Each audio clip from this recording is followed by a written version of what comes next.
Amigos do RDTV, estamos juntos para mais um Rastilho Online. A coluna Rastilho fala dos bastidores da política, traz diariamente na versão digital e às sextas-feiras na versão impressa os bastidores do Repórter Diário. O que acontece na política regional é destaque também na nossa programação. Aqui, semanalmente no Rastilho Online, a gente faz um resumo daquilo que de mais importante aconteceu na semana com os repórteres que são os responsáveis pela produção do Rastilho. Tiago Oliveira, tudo bem, Tiago? Prazer recebê-lo. Tudo bem, Anderson? Olá, Carlos, e também a todos os nossos internautas. Vamos falar um pouquinho dos assuntos mais importantes da semana. É isso aí. Vamos conversar mais um pouquinho aqui com o Carlos Carvalho. Fala, Carlos, tudo bem? Tudo bem, Anderson? Tudo bem, Tiago? Tudo bem, internautas? Vamos lá, nossa terceira edição do Rastilho. É isso aí. Rastilho Online destacando... Vamos pegar o gancho do programa passado, né? Porque semana passada um dos destaques foi o indeferimento da candidatura a vice na chapa de Átila Jacomuzzi, né?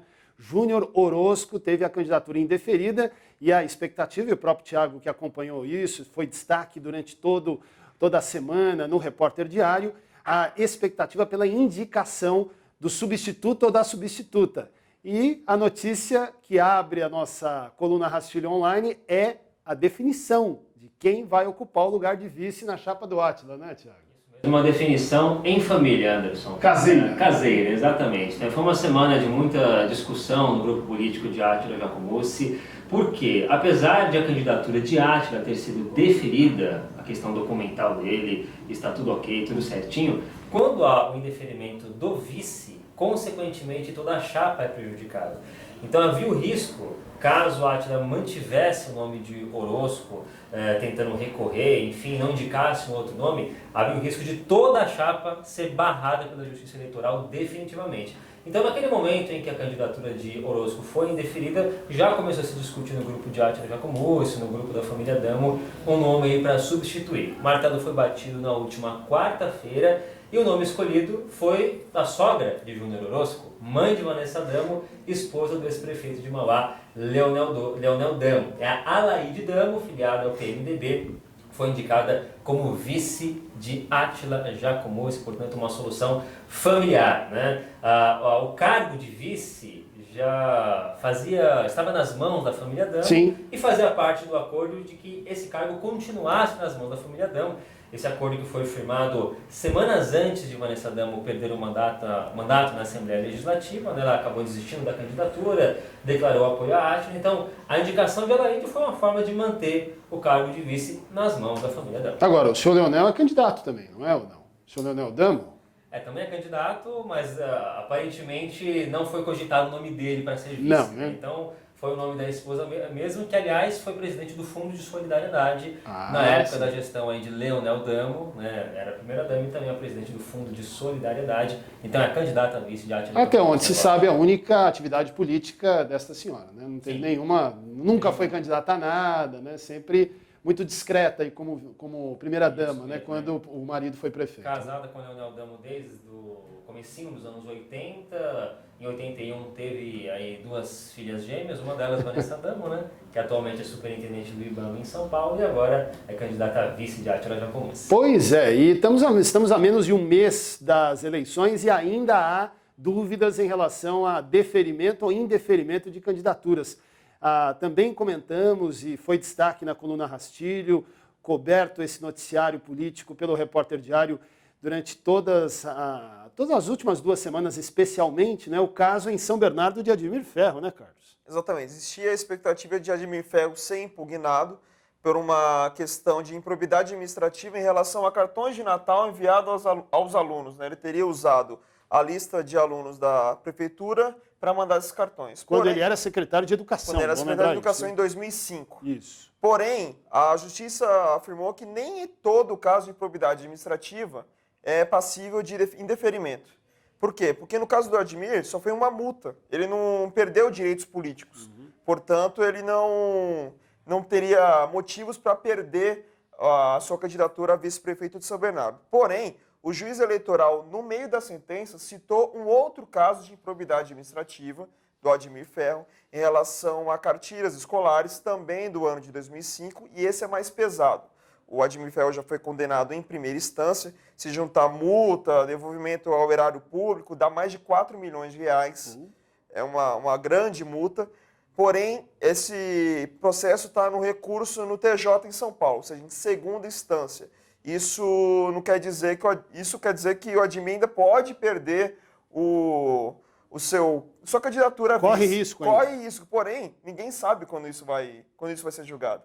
Pode ser que a eleição acabe, vamos imaginar que Alex Manente seja eleito prefeito e Admir vice, consequentemente, pode ser que Admir perca o cargo de vice antes mesmo de tomar posse. Existe essa possibilidade, porém ainda não se tem data no TJ para que isso aconteça. E ainda há, se a gente for verificar no site do TSE, do TRE, várias candidaturas que ainda estão aguardando, né, a definição. Ainda não estão indeferidas, mas ainda estão esperando a definição da Justiça Eleitoral sobre a liberação 100%. Né? E nem só candidaturas, a participação dos próprios partidos, o que aconteceu também dentro da chapa do Alex Manente.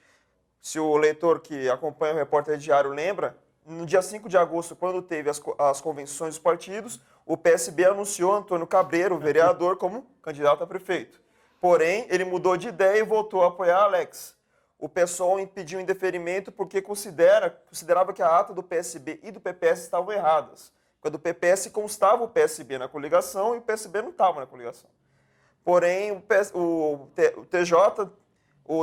a Justiça Eleitoral, desculpe, Sim. ela foi lá e deferiu a candidatura de Alex normalmente, deferiu a ata do PPS, porém fez uma pequena mudança. O PSB agora está fora do arco de alianças do Alex Manente. Ué, e aí então tem a candidatura do Cabreira? Pior que não. Pior que não tem. Impressionante. No site do TSE ainda não consta o Cabreira na lista de candidatos a prefeito. Mas ele não vai ser candidato, isso já é uma certeza. Sim, sim. Os advogados do PSB estão tentando reverter o caso para ver se o PSB volta a fazer parte da coligação. Mas uma coisa que chama atenção é o seguinte: candidatos a vereadores do PSB, todos já têm material de campanha ou alguma foto em redes sociais com Alex Manente. Olha só. Essa decisão saiu com mais de 20 dias de campanha, ou com quase 20 dias de campanha. Ou seja, não vai dar para mudar esse material, não vai dar para recolher esse material. Resta saber como vai ser feito esse trâmite legal aí na Justiça Eleitoral. Muito bem. E nós estamos acompanhando atentamente aí a movimentação política e tem eleição, tem campanha em curso e tem trabalho na Câmara dos Vereadores, ou pelo menos deveria ter, né? No Legislativo ou nos legislativos da região. Destaque de abertura da coluna Rastilho desta sexta-feira do Repórter Diário, Câmara de Santo André. Pouco trabalho, mas muito dinheiro gasto. É isso, Thiago? Muito dinheiro gasto, Anderson. Na última terça-feira, inclusive, não houve sessão na Câmara de Santo André, por causa da chuva que aconteceu em todo o ABC, e houve um vazamento grande na Câmara, muita água entrou lá no prédio do Legislativo, porque está sendo realizada uma obra de impermeabilização da laje da Câmara de Santo André, e em meio a essa obra choveu e acabou entrando muita água ali. E é justamente essa obra de impermeabilização que deve ficar mais cara do que o previsto, né? Essa é uma obra que está sendo feita, que tinha previsão para acabar no dia 20 de setembro, esse prazo vai ser esticado e vai ficar mais cara do que o normal. Previsão inicial, custo de R$526 mil.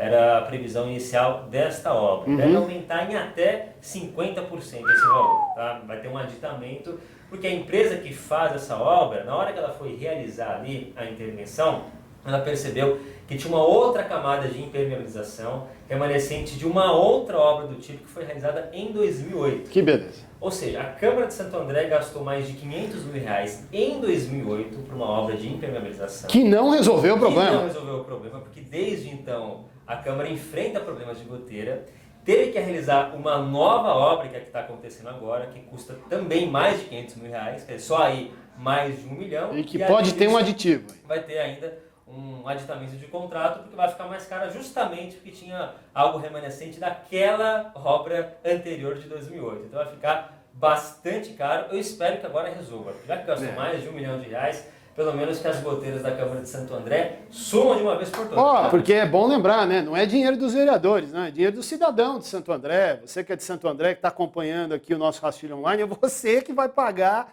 essa obra aí, esse aditamento, esse dinheiro a mais. Aliás, nessa obra da Câmara de Santo André vão acontecer dois fatos muito comuns em obras públicas, né? Primeiro, o não cumprimento de prazo, segundo o não cumprimento do valor inicial estimado para a realização da obra. Só para ser mais exato, o valor de 528 mil que eu citei é referente à primeira obra, que foi em 2008. Essa que está sendo realizada agora, o valor é de 557 mil. Um pouquinho mais caro. É um pouquinho mais caro. Então a gente conta aí, que até por conta da legislação, o preço a mais pode ser de até 50% relativo aos 557 mil, que é o valor da obra atual. É muito dinheiro, né, Anderson? Gente, que loucura, né? E falando em dinheiro, também destaque na edição do Repórter Diário a arrecadação de recursos por parte dos candidatos, né? Tem gente aí que está no topo da lista de arrecadações, nós fizemos aí um trabalho de fôlego acompanhando o que cada um dos candidatos conseguiu arrecadar até agora, é isso, Carlos? Exatamente. Nós fizemos um trabalho em relação às doações e os gastos dos candidatos até a última quinta-feira em relação às eleições. Até agora, se somar os 50 candidatos do ABC, foi arrecadado 3,7 milhões de reais. Só que não dá para dividir por 50, tem que dividir por 30, porque os outros 20 não declararam ainda nenhum tipo de doação para suas campanhas. Lembrando que cada vez que eles recebem uma doação, eles precisam declarar isso ao TSE 72 horas depois. É o máximo de prazo, senão ocorre qualquer tipo de processo contra esses candidatos.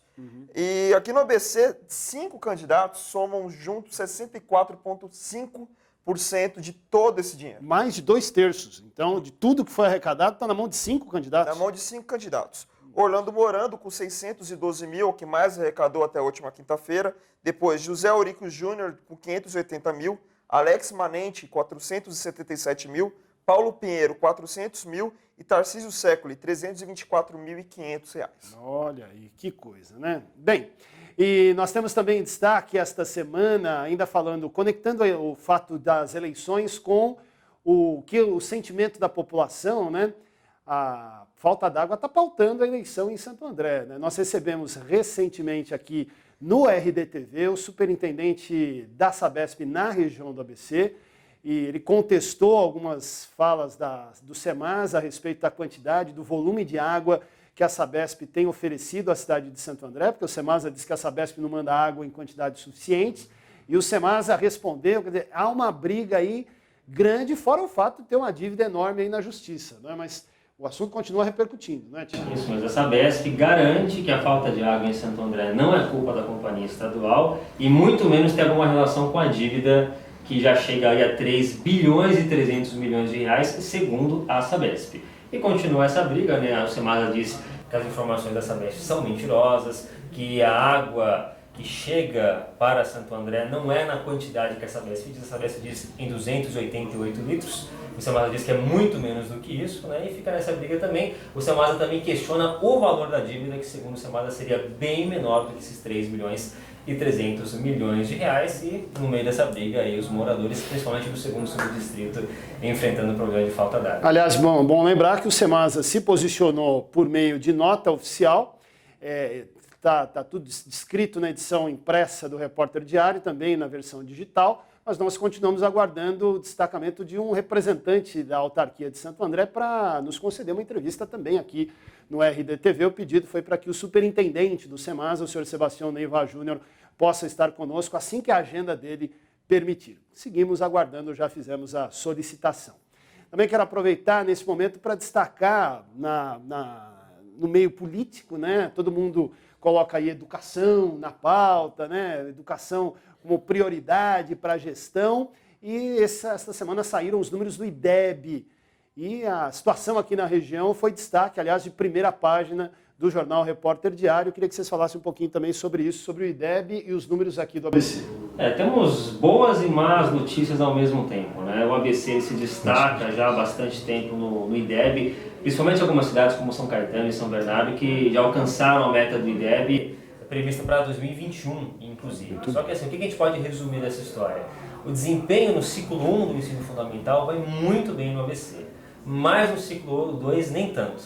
Então, principalmente no segundo ciclo do ensino fundamental, é preciso melhorar, as prefeituras têm que fazer um investimento maior aí, né? Os especialistas dizem que há um impacto muito grande, até na questão de adaptação dos alunos, na mudança de um ciclo para o outro, e é preciso investir para que esse ciclo 2 tenha o mesmo desempenho, né, tão positivo quanto o ciclo 1 no ABC. Então a gente tem notas boas e notas ruins ao mesmo tempo no IDEB, a gente tem que pegar os exemplos bons e levar aí para os outros ciclos que não estão tão bem assim. Né? É isso mesmo. Bem, vamos ver o que se fala ainda de educação. Lembrando que esta semana também foi destaque e na coluna Rastilho nós trouxemos aqui um resumo, mas quero ouvir também os nossos repórteres sobre os debates. Né? Semana passada a TV Mais promoveu debates em Santo André e São Bernardo, comentamos aqui, e esta semana a realização dos debates com candidatos de São Caetano do Sul e de Diadema.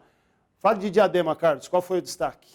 O destaque foi o todos contra um em cima do atual prefeito Lauro Michels, né? Todo mundo usando algum tipo de crítica, principalmente em relação à saúde de Diadema, muitas reclamações existem na população, e também em relação às creches.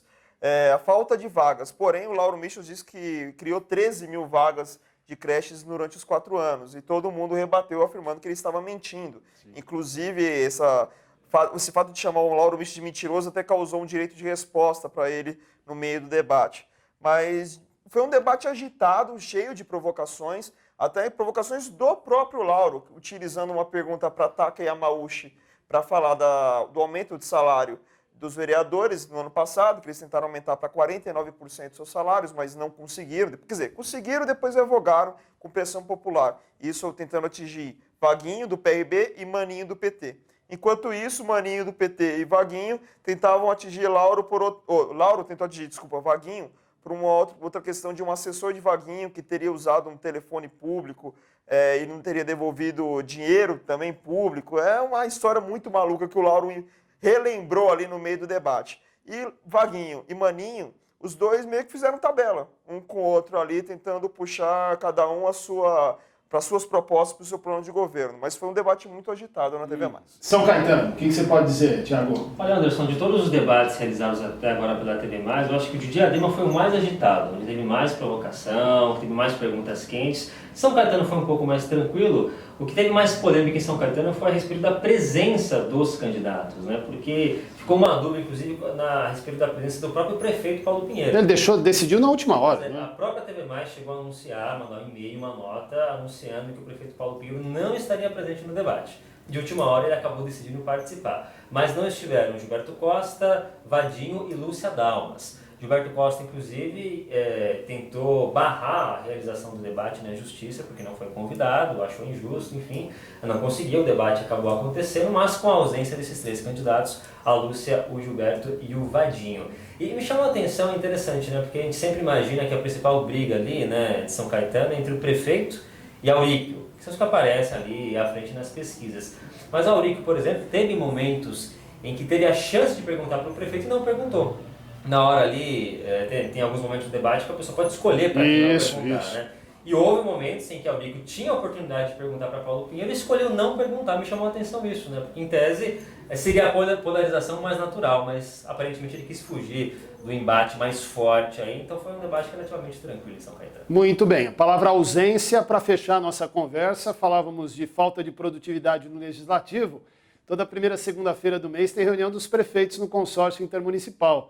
E também teve ausências no consórcio intermunicipal. A gente pode mudar esse nome reunião de prefeitos para reunião de representantes, reunião de vices, e olhe lá.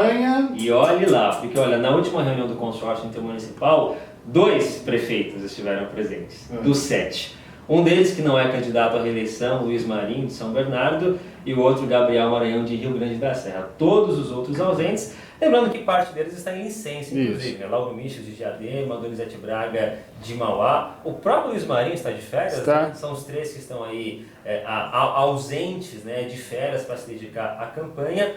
O prefeito Carlos Grana também não esteve presente nessa reunião do consórcio. E o Grana, aliás, vai entrar de licença. Ainda não está, mas estará. Ainda não está, segundo ele. Ainda tem algumas questões a resolver à frente da prefeitura, mas ele já anunciou que na segunda quinzena desse mês vai também entrar de licença para se dedicar à campanha. É isso. Falando em Luiz Marinho, curiosidade, dia desse no centro de São Bernardo, encontrei com o Luiz Marinho em cima de uma picape, com o microfone em mãos, né, fazendo campanha, pedindo voto para Tarcísio Séculi, né? Tirou férias para realmente fazer campanha. Né?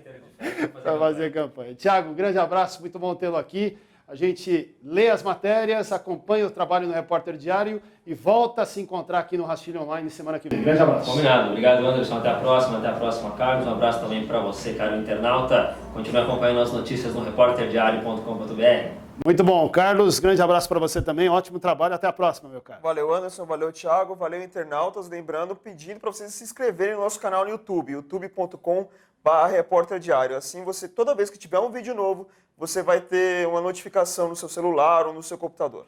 Rastilho Online, a coluna eletrônica da coluna de bastidores políticos do nosso Repórter Diário. A gente volta na semana que vem com mais uma edição eletrônica e a qualquer momento durante a nossa programação. Grande abraço.